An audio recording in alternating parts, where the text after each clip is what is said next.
जय हिंद मित्रों, मैं जितेंद्र कुमार पांडे आपका स्वागत करता हूं आपके अपने ही YouTube platform target with Jitendra पर। मित्रों, यूपी टेट 2026 के लिए पर्यावरण अध्ययन का आज हम लोग भाग 4 देखने वाले हैं। और आप लोग अगर अब तक चैनल पर नए हैं तो चैनल को सब्सक्राइब कर लीजिए, बेल आइकन दबा दीजिए, इस क्लास को लाइक करके इसे अपने मित्रों के पास में शेयर कर दीजिए। इससे पहले की क्लासेज आप लोग यूपी टेट 2026 नामक प्लेलिस्ट से जा करके देख सकते हैं। चलिए हम लोग देखते हैं पहले प्रश्न से। पहला प्रश्न क्या कह रहा है। पहला प्रश्न है कि प्राथमिक स्तर पर ईवीएस पढ़ाने का मुख्य उद्देश्य है तथ्यों को रटवाना, वैज्ञानिक परिभाषाएं याद कराना, बच्चे को उसके परिवेश से जोड़ना और कठिन शब्द सिखाना। तो क्या है बच्चों, इसका होगा बच्चे को उसके परिवेश से जोड़ना। अगला प्रश्न देखते हैं। तो अगला प्रश्न कह रहा है निम्न में से कौन सा नवीकरणीय संसाधन है। इसमें से कौन सा नवीकरणीय संसाधन है और कौन सा नहीं है। कोयला, पेट्रोलियम, प्राकृतिक गैस, सौर ऊर्जा। इसमें से कौन सा है मित्रों। तो इसमें से सौर ऊर्जा जो है ये नवीकरणीय संसाधन है, बाकी और कोई भी संसाधन नवीकरणीय नहीं है। अगला प्रश्न है वर्षा जल संचयन का सबसे बड़ा लाभ है। क्या लाभ है। बिजली उत्पादन, भूजल संसाधन स्तर बढ़ाना, या प्रदूषण बढ़ाना, या फिर मिट्टी क्षरण। तो मित्रों, वर्षा जल संचयन से भूजल का स्तर बढ़ेगा। अगला प्रश्न है ईवीएस में परियोजना कार्य का उद्देश्य है अंक देना, रटने की क्षमता बढ़ाना, अनुभव आधारित सीख, या पाठ्यक्रम पूरा करना। तो मित्रों, परियोजना कार्य का उद्देश्य होता है अनुभव आधारित सीख देना। अगला प्रश्न है निम्न में से कौन सा रोग दूषित जल से फैलता है। टीबी, मलेरिया, या फिर हैजा, या दमा। तो मित्रों, इसमें जो हैजा है यानी कालरा जिसको हम लोग बोलते हैं, ये दूषित जल से फैलने वाला रोग है।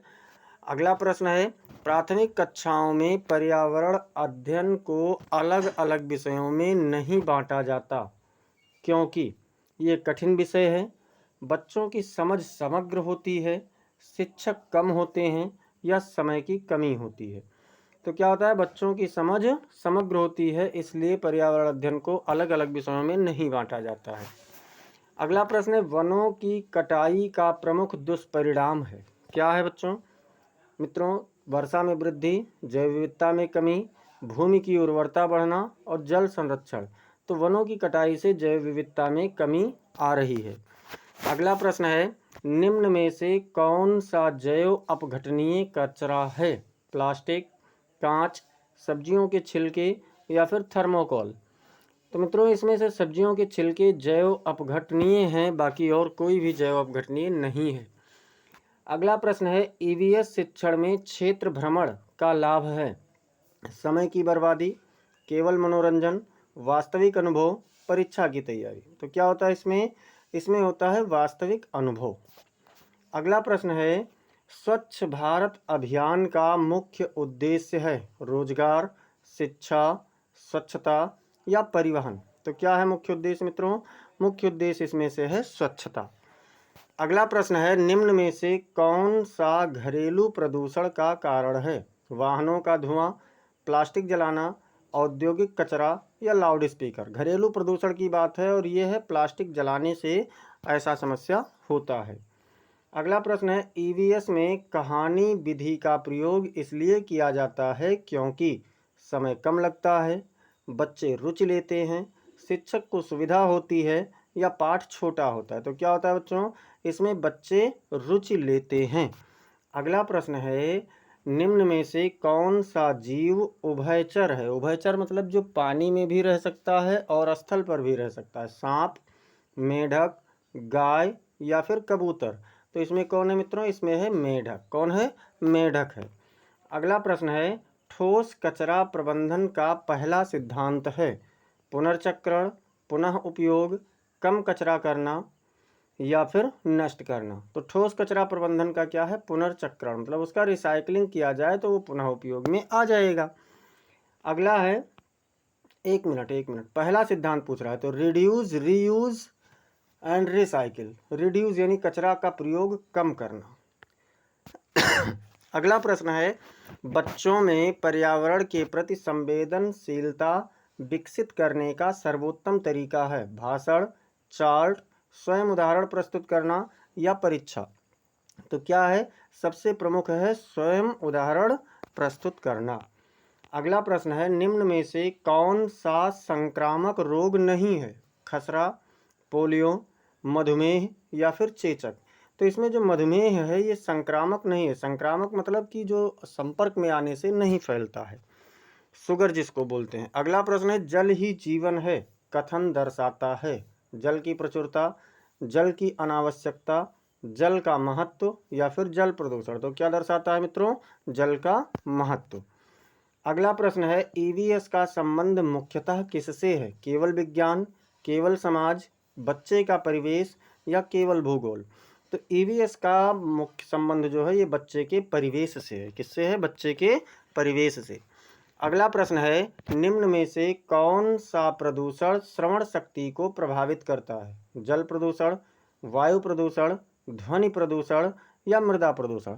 श्रवण शक्ति यानी सुनने की शक्ति को प्रभावित करने वाला प्रदूषण ध्वनि प्रदूषण है। अगला प्रश्न है, प्राथमिक स्तर पर मूल्यांकन होना चाहिए? डर पैदा कराने वाला, केवल लिखित, निरंतर और व्यापक, वर्ष के अंत में? तो कैसा होना चाहिए?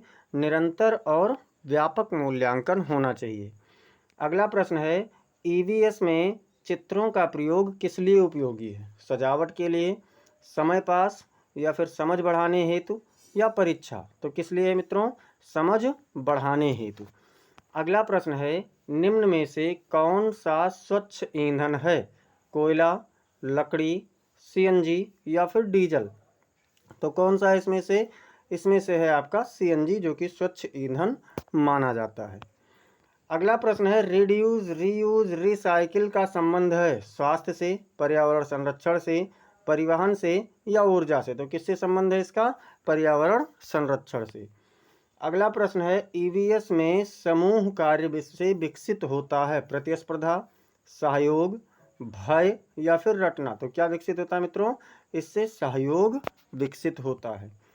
अगला प्रश्न है, निम्न में से कौन सा प्राकृतिक आपदा है? सड़क दुर्घटना, भूकंप, आग या दंगा? तो इसमें जो भूकंप है ये एक प्राकृतिक आपदा है। मच्छरों से फैलने वाला रोग है कौन सा? टाइफाइड या फिर मलेरिया या हैजा या फिर टीबी? तो क्या है मित्रों? इसमें जो मलेरिया है, डेंगू है और हम लोग जिसको पाँवपिल यानी हाथी पाँव वाला कहते हैं, वो सभी ये सब किससे हैं? मच्छरों से फैलते हैं। अगला प्रश्न है, ईवीएस शिक्षण में स्थानीय उदाहरणों का प्रयोग भ्रम पैदा करता है, सीखने को सार्थक बनाता है, समय लेता है या कठिन होता है? तो क्या करता है? सीखने को सार्थक बनाता है। अगला प्रश्न है, निम्न में से कौन सा जल संरक्षण का उपाय है? नल खुला छोड़ना, वर्षा जल संचयन या फिर नदियों में कचरा या अधिक पानी बहाना? तो क्या होता है मित्रों? वर्षा जल का संचयन जल संरक्षण का उपाय है। अगला प्रश्न है, पर्यावरण शिक्षा का अंतिम लक्ष्य है? जानकारी देना, परीक्षा पास कराना, जिम्मेदार नागरिक बनाना या फिर नौकरी दिलाना? तो क्या होता है? जिम्मेदार नागरिक बनाना। अगला और इस सेशन का लास्ट प्रश्न है, कौन सी विटामिन की कमी से चिलोसिस रोग होता है? विटामिन B1, B2 या B7 या B12? तो कौन सा है मित्रों? इसमें विटामिन B2 होता है। चिलोसिस जिसमें ओठ में सूजन आ जाता है, ओठ फटने लगते हैं, ये सारी समस्या होती है और ये विटामिन B2 की कमी से होने वाला रोग है। इस प्रकार से आप लोगों का आज के सेशन का 30 प्रश्न कंप्लीट हुआ। ऐसे ही समस्त इंपॉर्टेंट सीरीज पाने के लिए आप लोग चैनल को जरूर सब्सक्राइब कीजिए, साथ ही साथ बेल आइकन दबाना ना भूलें। इस क्लास को आप लोग लाइक कर दिया कीजिए और इसे अपने मित्रों के पास में अधिक से अधिक शेयर करते रहिए।